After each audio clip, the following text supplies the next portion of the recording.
Ukraine just launched a missile strike against one of Russia's largest artillery warehouses. At first, it looked like the stockpile was untouchable, shielded by air defenses and hidden deep in occupied Crimea. But what happened in the next few minutes shocked everyone watching and shattered Russia's artillery backbone. At 4:50 a.m., Ukrainian forces launched a carefully planned missile strike on a massive Russian artillery warehouse near Jankoy in occupied Crimea. This was no ordinary warehouse.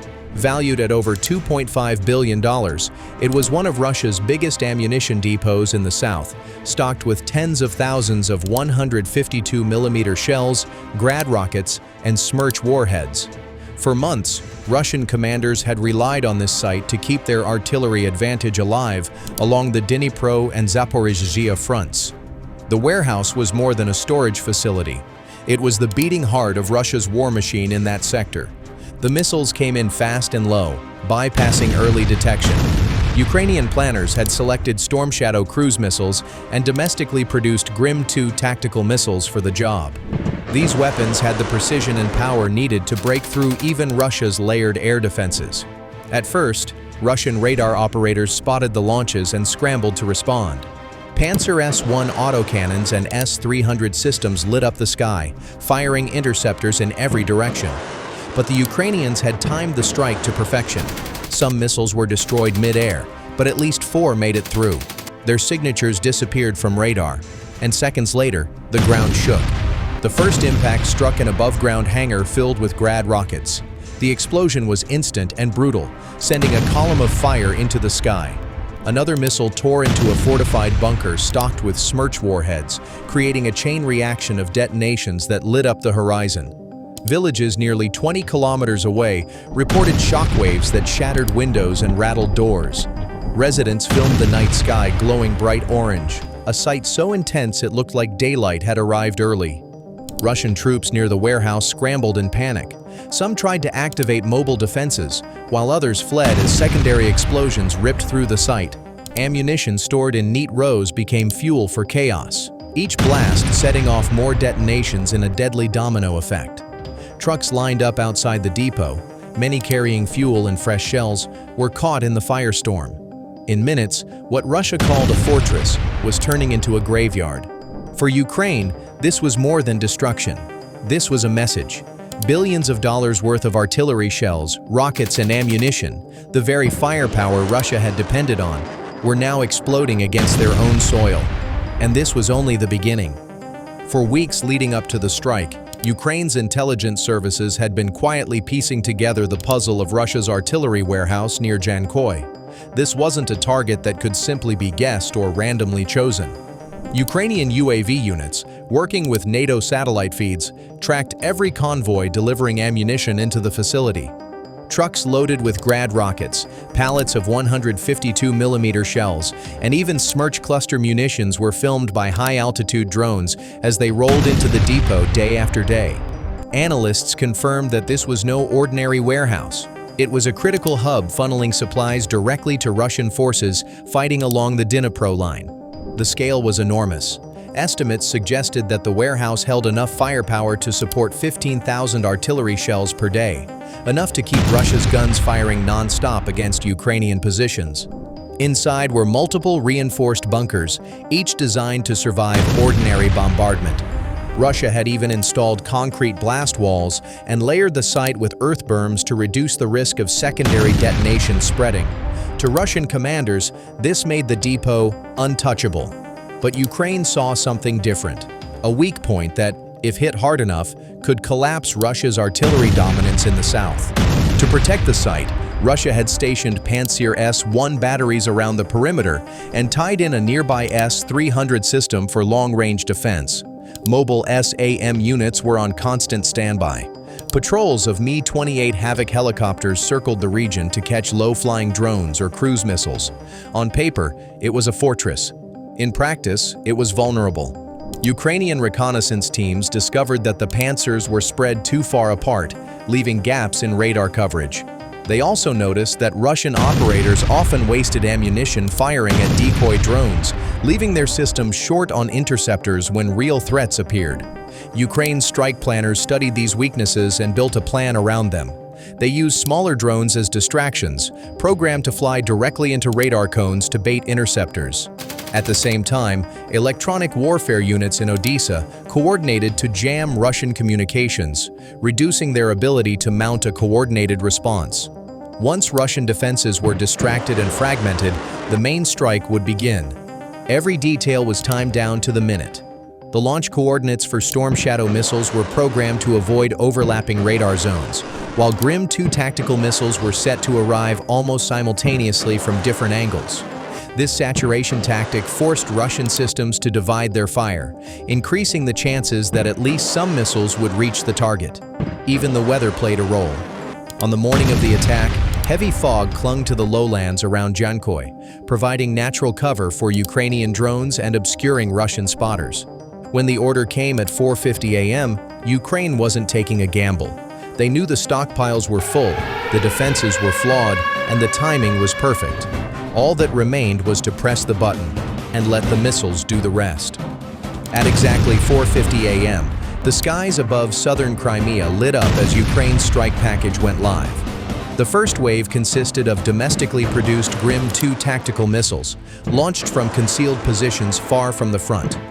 Moments later, Storm Shadow cruise missiles fired by Ukrainian aircraft joined the assault, their engines cutting silently through the dawn sky. Russian radar stations near Jankoy immediately registered multiple inbound signatures and scrambled to respond. Operators of the Pantsir S-1 systems swung their radar dishes frantically, locking onto the first tracks they could identify. S-300 batteries fired interceptors in quick succession, streaks of fire rising upward in the hope of knocking down the incoming storm. Some missiles were intercepted and detonated mid-air, creating bright flashes and shockwaves that rolled across the plains. But it was not enough. At least 4 missiles pierced through the defenses, closing in on the coordinates of the artillery warehouse. The first impact came with a deafening roar. A Grim 2 slammed directly into an above-ground rocket storage hangar, where thousands of Grad rockets were stacked in pallets. The detonation ignited the warheads almost instantly. The explosion was so violent that the entire hangar was ripped apart in a single flash, fireballs leaping hundreds of feet into the air. Shockwaves spread outward, shattering windows in villages nearly 20 kilometers away. Farmers jolted awake to the sound of thunder that wasn't thunder. It was an ammunition dump going up in flames. Seconds later, another missile tore into a reinforced bunker containing Smerch cluster munitions. The warheads inside, designed to scatter destruction over vast areas, ignited one after another in a horrific chain reaction. Fireballs rolled across the compound, consuming neighboring structures. Rail cars parked outside, loaded with shells waiting to be transported, were shredded in an instant as secondary explosions ripped them apart. Trucks loaded with fuel drums burst into fireballs, feeding the inferno with rivers of burning diesel. By now, Russian defenses were firing blindly. Pantsir autocannons filled the sky with tracer rounds, but the chaos overwhelmed coordination. Ukrainian electronic warfare jamming crippled comms, leaving operators confused and isolated. What should have been a layered defense collapsed into disorganized bursts of firepower with no central control. Each minute that passed meant another explosion inside the warehouse, another stockpile going up in flames. The scene quickly spiraled into catastrophe. Pipelines connected to the warehouse ruptured under pressure, spraying fuel into the flames. Massive blasts ripped through adjacent storage units, lifting steel doors into the air like pieces of paper. Entire sections of the depot vanished in rolling firestorms as shockwaves rippled across the horizon. Satellite images later revealed craters the size of football fields where the bunkers had once stood. Smoke plumes rose so high they were captured by weather satellites, drifting over the Black Sea. In less than 15 minutes, the untouchable $2.5 billion artillery warehouse was reduced to a burning wasteland. Thousands of tons of shells, rockets, and warheads were destroyed in a single strike. For Russian commanders, the nightmare scenario had come true. Their most critical stockpile was gone, erased in fire before dawn. By sunrise, the devastation was undeniable. Drone footage confirmed that more than 60% of the artillery warehouse's capacity had been wiped out. Rows of bunkers that once held tens of thousands of shells were now reduced to smoking craters. Twisted steel beams jutted upward like broken ribs from the ground, while scorched earth stretched across hundreds of meters. Fire crews rushed in, but each attempt to douse the flames was met with fresh detonations as unexploded ordnance continued to cook off. Rail lines leading to the site were destroyed, fuel trucks melted to their frames, and the surrounding roads were littered with shrapnel. Even power lines and water systems nearby had collapsed, creating a humanitarian crisis for villages within a 10-kilometer radius. Families were evacuated as thick black smoke choked the air and ash fell like snow across rooftops. On the battlefield, the effects were felt almost immediately. For weeks, this warehouse had been the backbone of Russia's artillery dominance along the Dnipro front.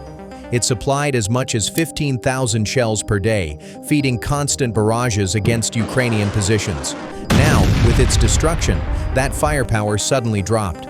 Reports from Ukrainian soldiers on the ground confirmed a sharp decline in Russian shelling within 48 hours. Where once there had been relentless bombardments lasting hours, only sporadic fire remained. Russian commanders scrambled to reroute supplies from depots in Bryansk and Belgorod, but the logistics were far more vulnerable. Longer routes meant more time, more exposure, and greater risk of ambush or further strikes. For Ukraine, this was not just a tactical success, it was a strategic shift in momentum. Economically, the strike sent shockwaves through Moscow. Analysts estimated the immediate material loss at over $2.5 billion, but the long-term costs were far higher. Each destroyed shell, each vaporized warhead represented not just money, but months of industrial effort that could not be replaced quickly. Russia's already strained defense industry was under pressure, with sanctions choking off critical supplies and machinery. State media downplayed the event, referring to it only as a fire incident. But ordinary citizens were not fooled. Videos of towering smoke plumes and fiery blasts circulated widely, fueling anger and fear. Political opposition voices called the strike proof that Russia could not defend even its most vital assets in occupied Crimea. Internationally, the attack reinforced Ukraine's growing ability to strike deep behind enemy lines. NATO officials highlighted the operation as evidence that Western-supplied missiles were not only effective, but decisive. The message to Russia's allies was equally clear. No investment, no matter how large, was safe from Ukrainian reach. For Moscow's generals, the implications were grim. Years of stockpiling and planning could be undone in a single night by precision strikes that cost a fraction of what they destroyed. The broader message was unmistakable. This was not just the destruction of a warehouse, it was a strike at the very backbone of Russia's artillery advantage. Ukraine had proven once again that billion-dollar assets could be erased with well-coordinated missile salvos. For Russian commanders, the warning was brutal. If you build it, Ukraine will find it. If you stockpile it, Ukraine will burn it. And if you think your war machine is untouchable, Ukraine will remind you that nothing is beyond reach.